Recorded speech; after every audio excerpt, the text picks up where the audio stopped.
Morning, everybody. How you doing? Welcome back to the Spurs Talk Show. I'm Sean Butler. Bugsy Malone should be over my shoulder. There she is. How are you? I hope you're all happy and healthy, doing the things you love. Happy bank holiday.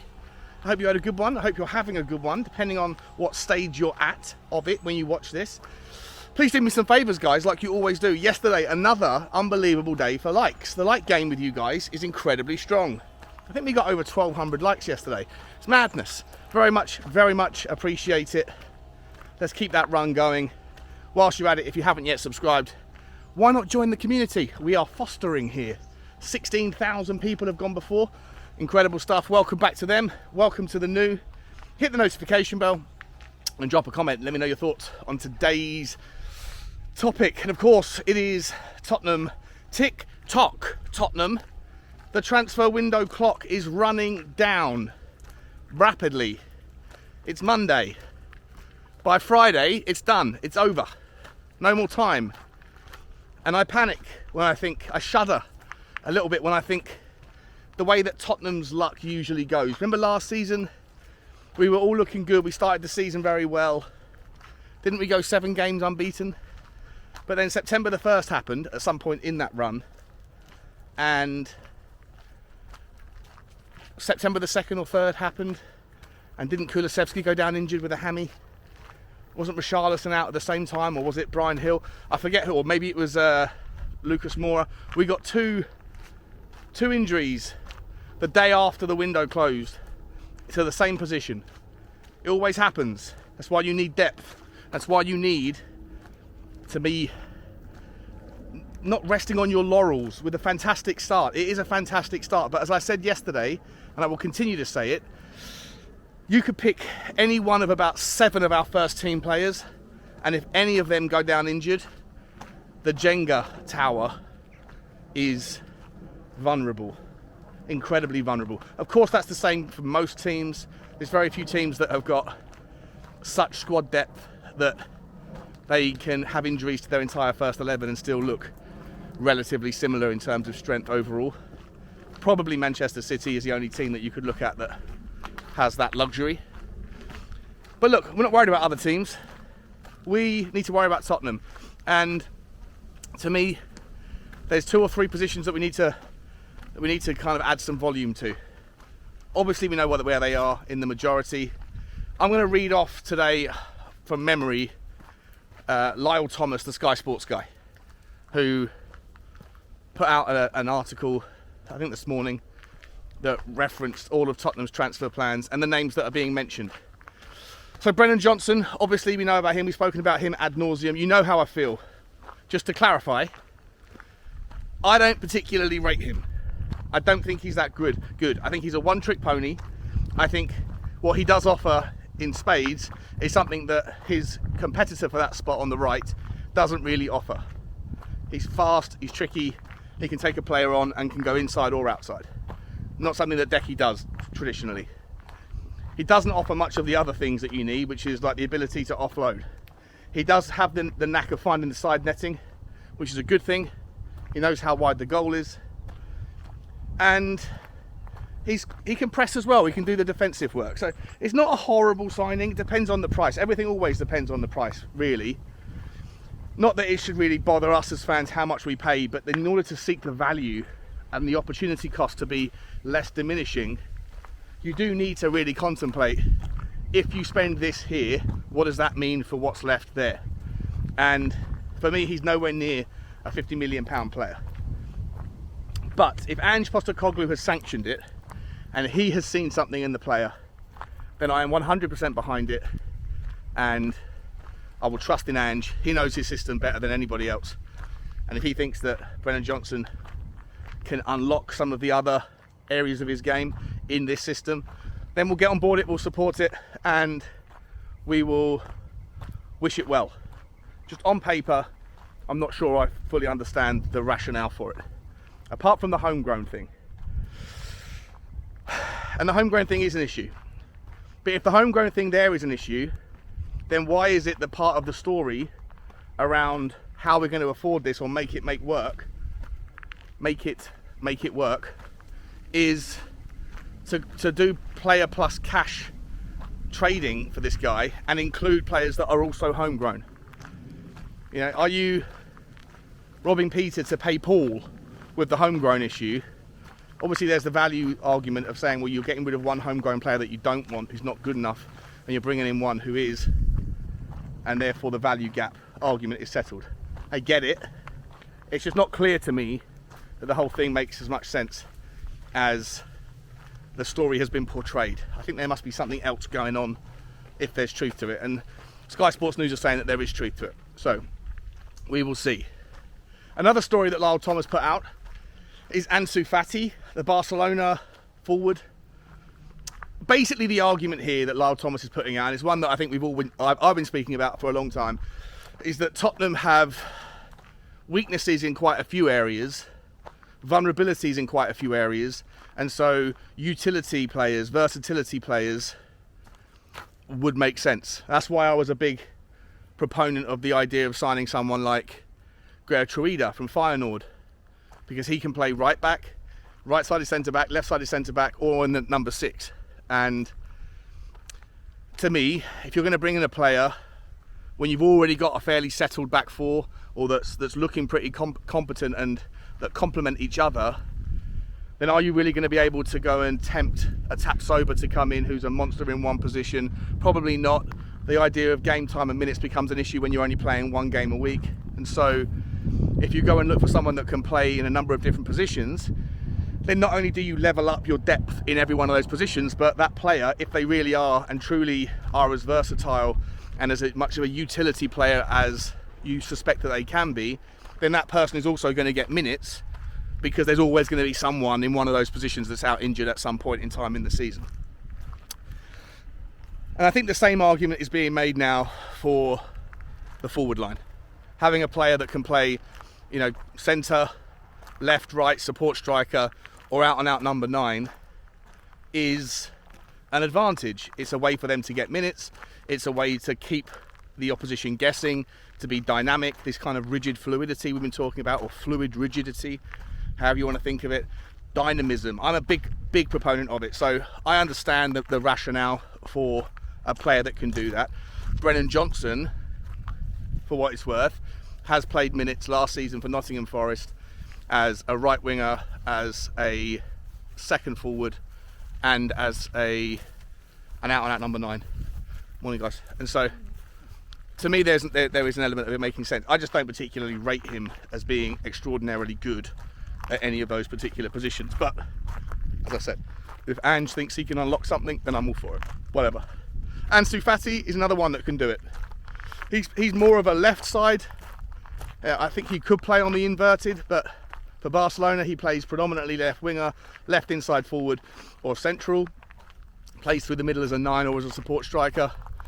And you know, as a player, I'll be entirely honest with you, again, it all comes down to the value for money conversation. I think he's a good player. I think he can look very good in moments, but I also think he's incredibly wasteful. I did a video about him a year ago, I think it was. It must have been last summer. I don't think it was in January, when we were linked with him before. And I spent a long time looking through his track record. And I familiarised myself with it this morning, and nothing really has changed in the last year. He is a player who has an XG of about 0.55 goals per game. So he should be scoring more than everyone in every 2 games. But in actual fact he doesn't. He scores 1 in every 3, which isn't a bad return. I think he's got about 11 goal contributions, 8 goals, 3 assists, depending on the amount of minutes and how it's been distributed. And I don't know the specifics of whether he plays the predominant minutes as a left forward or whether he plays it more through the middle. If he's playing it through the middle, then it's not a great return for a Barcelona player.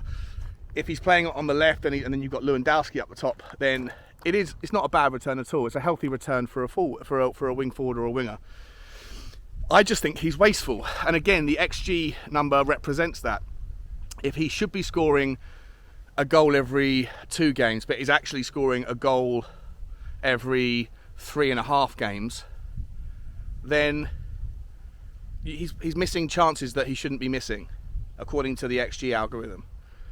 And I didn't need to see that number to realise that. When you watch him in the highlight reel and the low light reel, and when you dial into his key components of his game on Y-Scout, you can see kind of a bit of an eye test merchant. You know, he likes to do tricks and flicks and, you know, use his pace to make himself look good. But the final delivery, I've often found, is left wanting. Again, though, he's an interesting player. He's 20 years old, so plenty of time for him to develop and grow, mature, calm down. You know, I often find there's a lot of commonality with some of these players that have got quick feet and that are fantastic and fast at dribbling. You know, Alan St. Maximin, Traore, Adama Traore, the fella Doku, Jeremy Doku, lots of those sorts of players. I'm not putting Fati in the same bracket because they are slightly different, but they all have this kind of speed of footwork, and I don't think their brain can catch up with how quick their feet are moving sometimes, and everything falls apart at the vital moments. But with Ansu Fati, it's maybe for a different reason, but similar, I just don't think he's not there yet. But like I say, he's very young. So to me, I don't want to get flattered or be bamboozled by the idea that we're signing a Barcelona player and therefore it makes more sense or it's more exciting. I don't mind him. It depends on the valuation. I'd put it in the same bucket as Brennan Johnson. Does he have a more complete game than Brennan Johnson? Of course, 100%. At this stage, yes, he does. But I'm not that wowed by either of them. But both of them can play, you know, up front or predominantly on the left or the right. So it might make sense. I'll go with whatever the system is. There's other players out there, though, for what it's worth, guys. There's so many players out there that are tricky wingers who are very competent and capable at running with the ball at their feet and can generate good output. You know, we've been linked with half a dozen of them in the last month. You know, Pepe's a good example of another player that can do it. You know, Lucas Moura was a player that could do all that stuff. Like they're 10 a penny. They are the most commonly found type of player who plays offensive football with the new sort of 4-3-3 system. So for me, at this late stage, you do need someone for sure. I'm still going to hang my hat and say I would rather have Gift Orban than any of them at the relative valuations and take a punt, because he can play for sure. He's got enough capabilities to play not just in the 9 but also out on the wide as well.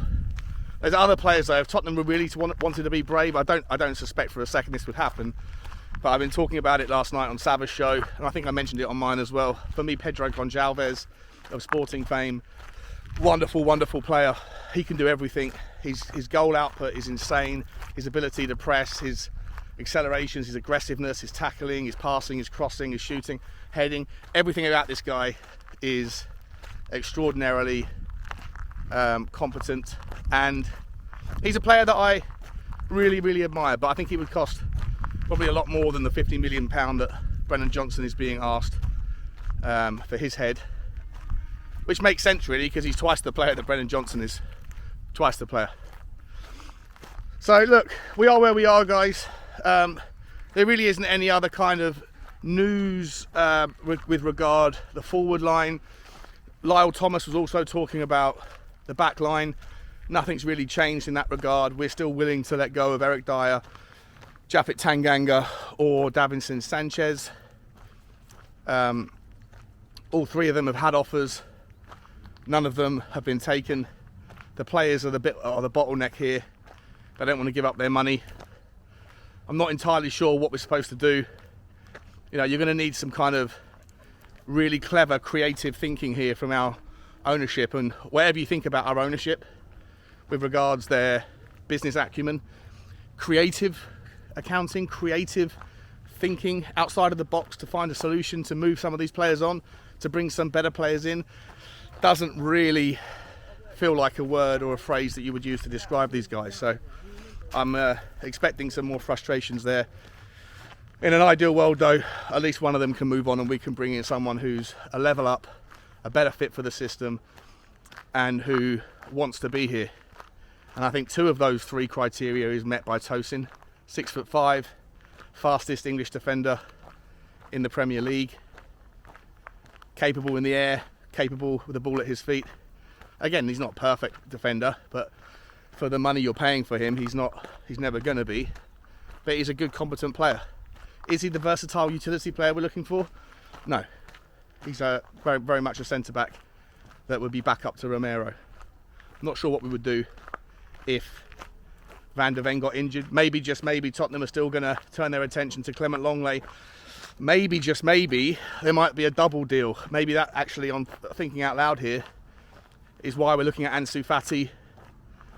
Maybe Tottenham and Barcelona could strike a double deal where Barcelona can get the salaries off their books of Clement Longley and Ansu Fati, bring in some money, help them out financially, and Tottenham can kind of kill two birds with one stone to a degree.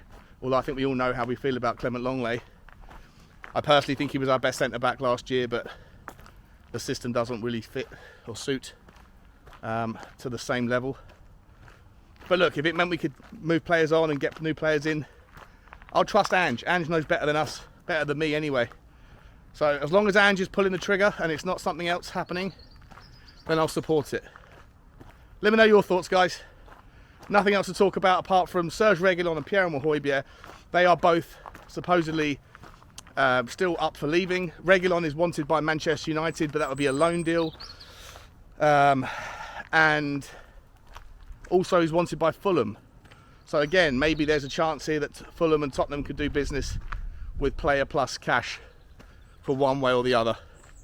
We shall see. Speaking of Fulham, we're playing them tomorrow night at Craven Cottage. We will be doing a watch along on the channel, of course, so come and join us.